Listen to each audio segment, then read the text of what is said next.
Joining us are Ann Stone, who's a pro-choice Republican who's supporting Donald Trump, and Atima Omara, a Democratic consultant and pundit who is supporting Hillary Clinton.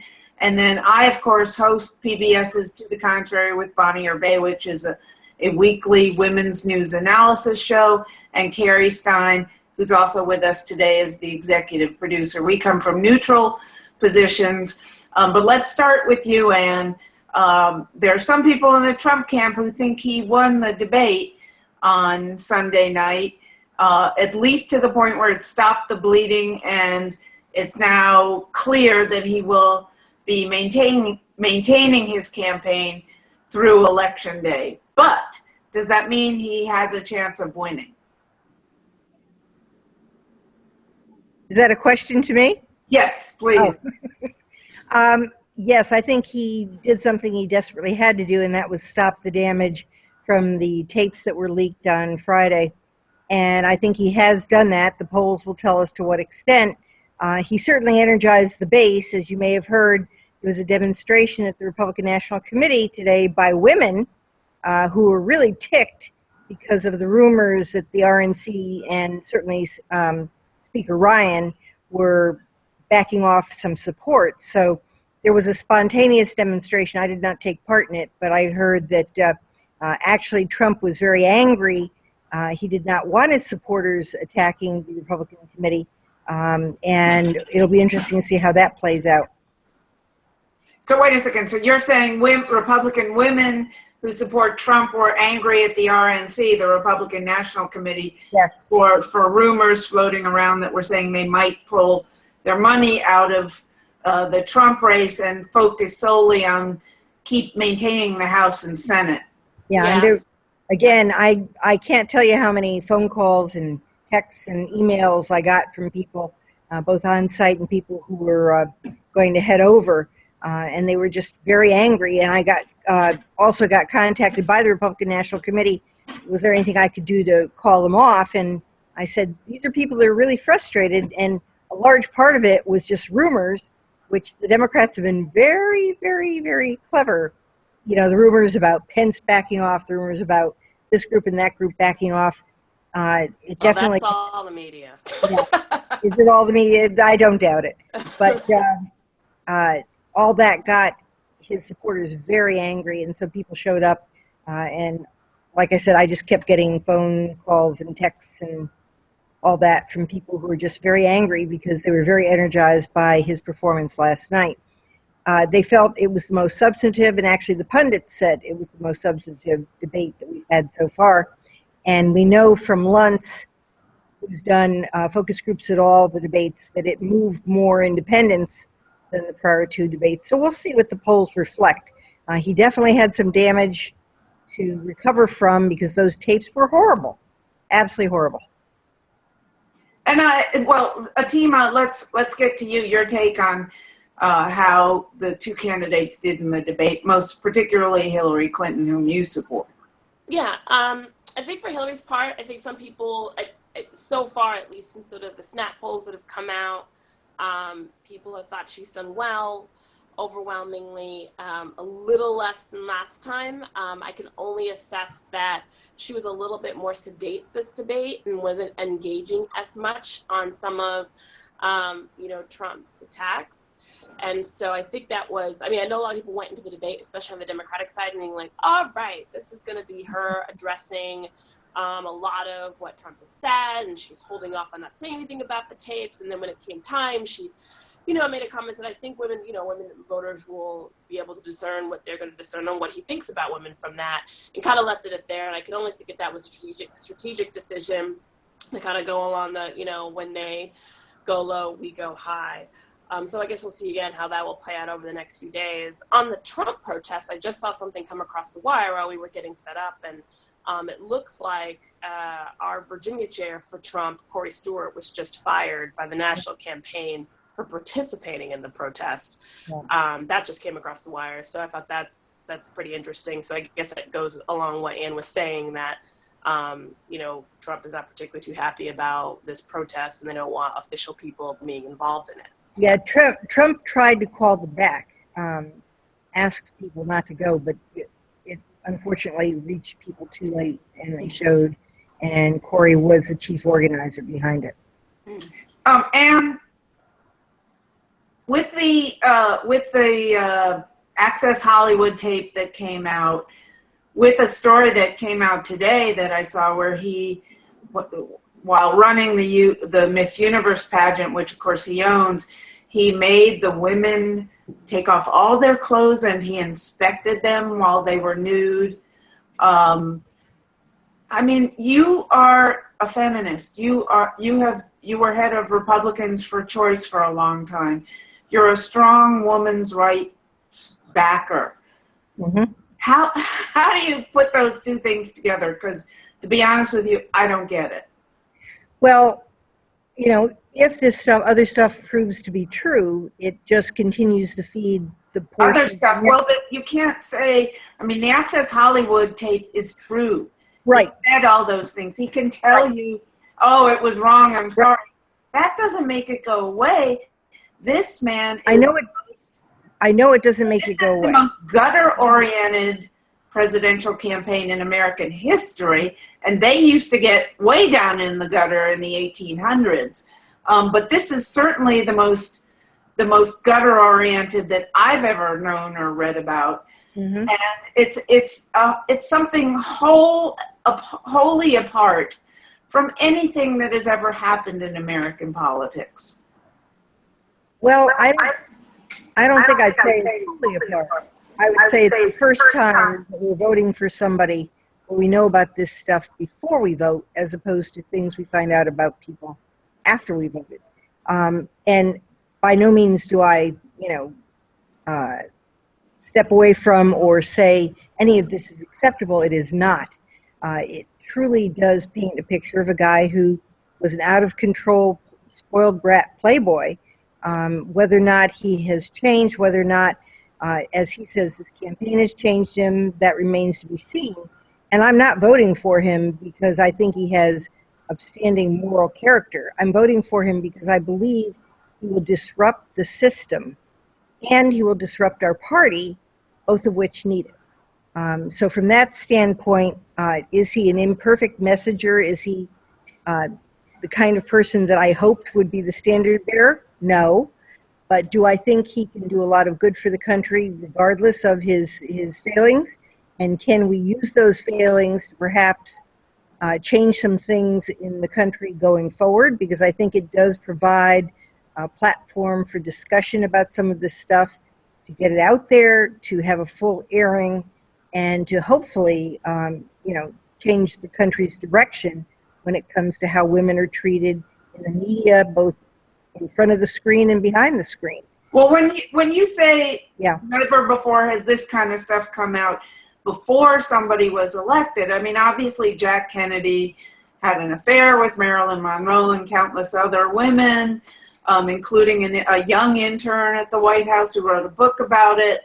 But there were things like that going on. There were George H.W., there were rumors that a highly placed woman he put it in the State Department was his longtime mistress. There never were any rumors about his son. He seemed to have a happy marriage and stay faithful in it. But there's never been anybody who comes close, in my reading of history, to what Donald Trump has done and clearly thinks of women. That tape was made when Melania, his third wife, was pregnant with their son. I've never seen anything that offensive to women in American politics. Doesn't it make you wonder how his kids could have turned out so well? Yeah, because their mothers raised them. And again, sorry? I know. Oh, their mothers, she was saying their mothers raised them. I know, at least. No, he was an active parent, and they would tell you that as well. I would say. But I'm just saying, Atima, I'll get right back to you, I promise. Okay. I'm just saying, as a woman's rights woman, how do you? I know you're not voting for that part of him, but how can you take that part of him away? Well, I will tell you this. I have suggested some things to the campaign as a way for him to do penance, and we'll see if they take my exception and my suggestions. Because I think, again, I guess I'd call it almost like a Nixon going to China moment. I think he could take this and use it to be a real positive and be able to perhaps, start conversations and start a process that really takes a hard look at misogyny in our culture that continues, even among people who claim that they're, supportive of women. We know behind the scenes they're not. They draw a line, or they have a level to which they let women rise and not beyond that. So I think this could become a chance for him to make this his going to China, where he would have a greater effect dealing with the part of the population where this has been a problem in the past, and could help women make even greater inroads. I mean, have some positive suggestions for them, and we'll see if they take those suggestions or not. Because I'd like to see we take this horrible thing and turn it into something that actually helps women, and I think that is possible. Atima, your thoughts, and then Cari, let's get to you.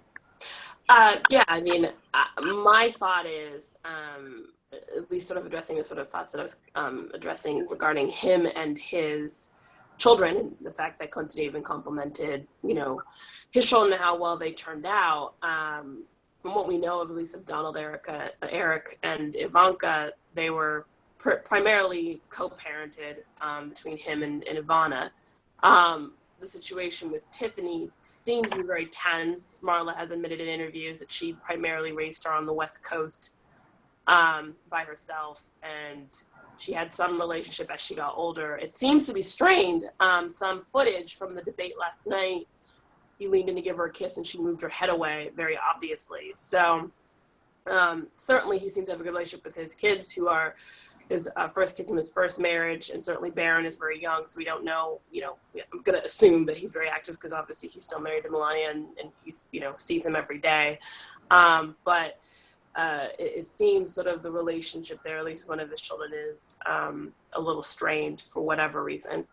To that, I think I was thinking about it, and an interesting thing about Trump and saying, I respect women, I bring women up in my organization, and then you hear this stuff on the hot mic, and then you hear his stuff in interviews on Howard Stern, and, it kind of reminds me, very frankly, of Donald Draper, who, in his personal life, he treated women not well, treated his wives badly, treated his mistresses badly, his girlfriends badly, was not always great to them, even in the workplace. But the women he respected, like the Peggies of the world, who he basically mentored in that workplace, he had a very different dynamic with. So I don't think it's strange to say that the women that maybe he worked with, who've proven themselves to him, he respects and treats well, like Anne in her situation, but he has a larger sort of perception of women that's rather objectifying and comes out in sort of horrifying ways. And you, Cari, you may find it surprising, but I agree with a lot of what you just said. I think Don Draper is not out of, it really isn't. It really is an analogy that has some validity. And he comes from that era. I mean, he grew up during that era, and his business experience was shortly after that era, the start of his hardcore business experience. So I think that he is a reflection of that part of our culture, and so much of our male population is still there. And that's why I said, I think he can become our Nixon going to China, where he is well thought of and respected by a part of the population that women still are not well received by. And I think even more than Hillary, he can make inroads for us with that part of the population. And again, I have made some specific suggestions to the campaign, and I'm going to be making more based on the additional things that have come out as to things that I think he could end up becoming truly a champion for women. even more so than he was for the women that were involved with him directly in his businesses, because again, they were well treated. And before, I've talked about my perspective as having been a former vendor and how I was treated. Never any disrespect at all. The women that work with me, never any disrespect at all. The people I know that have worked for him for years, the same thing. But the Don Draper thing, I think that is sort of life imitating art. That there is some validity to what you're saying. All right, Cari, go ahead. Your thoughts on Well, I think Anne, I applaud you, and I think that you should make all those suggestions. I think they're great suggestions, and if you can get through, that'd be wonderful. But today, I was watching the news, and a number of newscasts started with, "Have your children leave the room now, because we're about to talk presidential politics." Yes, I saw that. And I just thought, oh my God, how sad it is that is really what's going on with presidential politics. We went through that in the 90s with Clinton, where people had to have their children leave the room when they talked about oral sex. So, I mean, we've been through this before. You're right. It was a little different back then without the 24-hour news cycle, 24/7 news cycle. Mm-hmm. But still bad. Yeah, but you're right. And like you said, it was after he was elected and all. It wasn't part of like the debates. Right. But it just hit me that, that viewership was way down, although it was still high last night. It was way down. I think people are really frustrated with the level of discourse. And it did feel yesterday like we were watching a reality show. The fact that I'd like to know what you think about the news conference, and if you before with the women who have made allegations against. Cari, let's not go there, because I have a couple. We should move along and get wrapped, because everybody needs to go. But I have at least one more question about the debate. Did anybody think that Hillary Clinton got too down in the gutter with went on too long with calling Donald Trump a misogynist and a woman hater, a racist, you name it, and going through a whole litany of things that she thought were bad about him? Did that put her down in the gutter with him?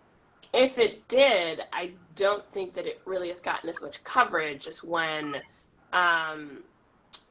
or even sort of noticing in the polls as it did when Trump, and they're going back and forth, he says, if I'm attorney general, if I appoint attorney general, I become president, you'll be investigated. And so she makes the comment and I say, well, you'll be in jail. Like, that's been on loop like all day, and as someone who, comes from a family that, if my dad hadn't left, I wouldn't be here, because he'd probably have been, thrown in jail for opposing the way things were going in his government, and that our family's country currently, had a person who opposed this president, who's been president for like 30 some odd years now, most of my life, and, opposed him in a race and actually had him under house arrest. So for me, that's what that channeled. And that wasn't pleasant, and wasn't a pleasant show of, our democracy. It could have been a quip, but it didn't come off well. So I know that to me was the thing that has been on loop in the news, made a great impression, and a lot of people have been talking about more than anything else. And your thoughts? Well, there's a legitimate divide in the country over those who feel that the Clintons have a different standard when it comes to obeying the law versus the rest of us. And there is an anger out there for people who don't believe that she was treated the way she should have been by Comey, that in fact a private citizen would have been, or somebody in the military, or somebody else in another level of government would have gone to jail, or certainly at least would have been penalized one way or another for her disregard and her careless handling of classified information. So there is that. And I'll tell you, anecdotally, there are women who have been so opposed to Trump that I know well that should be for him and aren't for, even before the tapes came out, weren't for various and sundry reasons, who actually started to come towards him over the Comey stuff because they were angry and they said, wait a minute, how should he be held accountable? I mean, this stuff is bad. What's going to happen now? You talk about the FBI director. Yeah, and I said the only way she's held accountable is if you don't elect her. And they're like, oh. And so some of them, in fact, are. I haven't talked to most of them since the tapes came out, so I don't know if they've swung back again or if the debate will cause them to swing back again. We're going to end up with whiplash. Which way? The debate and the tapes, debate, whatever. So we don't know yet, how it will finally play out. But remember in the 90s, something we found out, and the Republicans found this out in 96 when they tried to run on Sex and Scandal. It didn't sell. And they did not defeat Bill Clinton because of his picadillos and his personal flaw. So the question is, can Trump sell the country that, to look past those personal flaws and to look at what his skills are at growing the economy and delivering on some of the other things that they want to see happen. So we don't know yet. We'll see. And like I said, if they take my suggestions, I think it would help people get past his personal flaws, but we'll see. That remains to be seen. I'll tell you after. Last question, starting with Cari. Last question, starting with Cari, which is, if assuming Clinton is elected as like the upshot, I think has her at about 86% at this point. That's the New York Times polling of polls and rolling in all kinds of factors. That's their prediction of her percentage of likelihood of winning the presidency. What will she have to do, or should she do nothing to placate the right-wing, white men, non-college educated for the most part, but a bunch of them have college educations, who feel displaced by where the country is headed? Should she do anything to try to make those voters feel better after the election? Cari. I'm not sure that she can actually have a specific plan just for those white males that feel most disaffected. I think that she does, if she gets in, she needs to start working with the Congress. That's the one thing that people are really unhappy with. That reason why we're in this situation like we are right now with this race I believe has a lot to do with getting nothing done. And I think if she can start pulling people together and doing perhaps what she was able to do when she was a senator and work with the other side, then she has a chance of making it a successful presidency if she gets elected. Atima. Well, one thing I sort of learned doing politics is, whether it was me running for office or, leading Young Democrats of America, is that you always please people some of the time and never all the time. And I think that Hillary would certainly make a good faith effort to have policies that certainly address all of the concerns of all Americans, as any president should, regardless of partisan affiliation. But, some people just not always gonna like you. So I figured she should. I just don't know to what ends of success it will bring. Anne, your thoughts? My turn?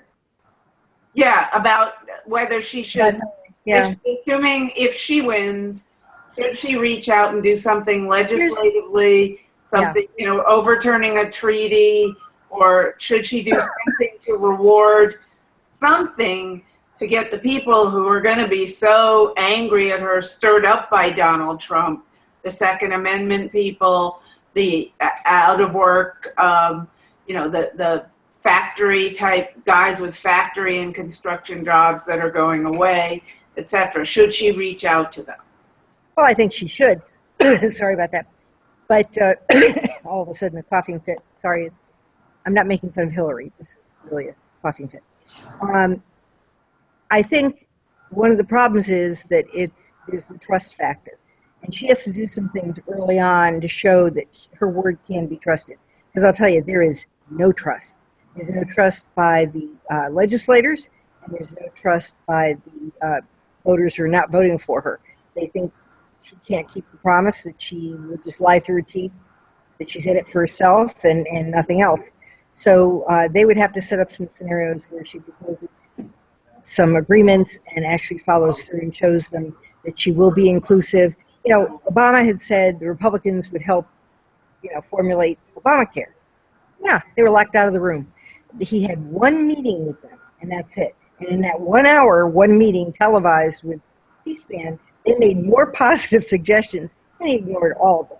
So, yeah, they've got to do better than that. And if they want to show that they're really going to work with Republicans, then they really have to do it, because it just didn't happen with Obama. All right, thank you all. Great discussion, and we'll be seeing you all soon on the air. Good to see you all. Same here. Thank you. Thank you. Bye-bye.